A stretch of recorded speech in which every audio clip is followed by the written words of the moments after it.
Saya teringat dengan apa yang terjadi dengan Yudas.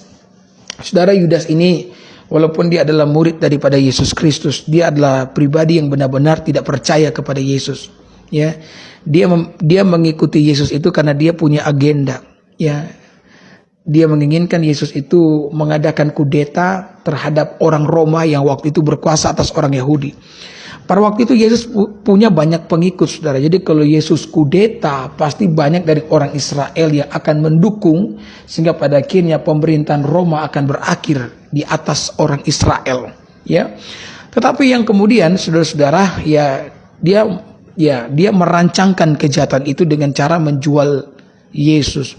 Dia berpikir ketika dia menjual Yesus, maka kemudian orang Roma mau tangkap Yesus, ya kan? Maka Yesus akan melawan sehingga terjadilah kudeta itu. Tapi kenyataannya tidak, saudara. Yesus tidak melawan. Kenapa? Karena memang tujuan Kristus datang ke dalam dunia untuk mati. Nah, ketika Yudas mendengar bahwa Yesus dijatuhi hukuman mati, maka Yudas pun menyesal. Ya, dia mau bertobat tapi dia sulit untuk bertobat. Dosanya bagaikan sebuah noda yang sudah mengering dan sulit untuk dihilangkan. Mau pakai sabun apapun sulit untuk dihilangkan. Ya, 30 keping perak sebagai hasil dari penjualan Yesus dikembalikan oleh Yudas karena Yudas benar-benar merasa bersalah. Saking rasa bersalahnya Yudas tidak bisa tahan dengan semua itu. Maka Alkitab mengatakan saudara-saudara, Yudas mengambil keputusan untuk bunuh diri. Coba lihat ya, inilah orang-orang yang hidupnya menuruti keinginan setan. Sekali lagi, setan itu datang hanya untuk membinasakan. Maka jangan sama sekali berurusan dengan makhluk jahat itu, karena makhluk jahat itu hanya akan membawa kebinasaan bagi setiap kita.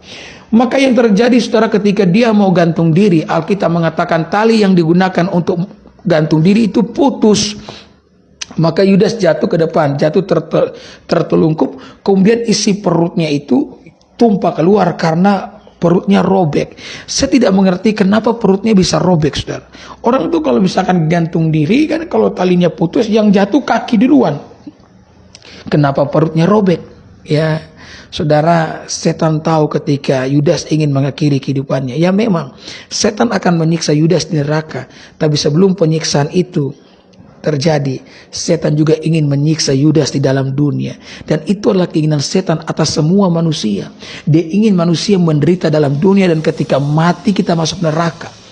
Yang terjadi dengan Yudas, setan itu berebut organ dalamnya, ya kan? Setan berkata jantungnya milikku, yang satu berkata ususnya milikku, yang satu berkata hatinya milikku, maka tumpah keluar. Karena selama ini Yudas makan uang haram, produk daripada setan itu sendiri. Maka sekali lagi saudara-saudara yang diberkati oleh Tuhan, kita mulai sadar dalam hidup ini, hal terbaik yang dapat kita lakukan adalah menjalani hidup sesuai dengan firman Tuhan. Ya memang mungkin perintah setan lebih menggiurkan daripada perintah daripada Tuhan. Ya, karena biasanya kebenaran itu memahitkan, tetapi saya selalu memberitahu bahwa hanya kebenaran yang memulihkan dan menyembuhkan. Alkitab mengatakan di mana ada kebenaran, di situ akan tumbuh damai sejahtera dan sukacita. Kebenaran itu bagaikan sebuah obat yang pahit, tetapi kita tidak dapat menyangkal bahwa obat yang pahit itulah yang menyembuhkan kita, daripada kita diberikan kebohongan manis yang pada ujungnya hanya membawa kebinasaan. Maka buka mata saudara lebar-lebar, buka telinga saudara, perhatikan firman Tuhan. Hanya Tuhan yang memiliki rencana yang baik atas kehidupanmu, dan hanya Tuhan yang dapat memberikan pemberian yang terbaik kepada setiap kita. Maka mulai hari ini mari kita mau belajar hidup menyukakan hati Tuhan, karena itu adalah jalan hidup terbaik yang dapat engkau jalani. Yang percaya katakan amin. Haleluya.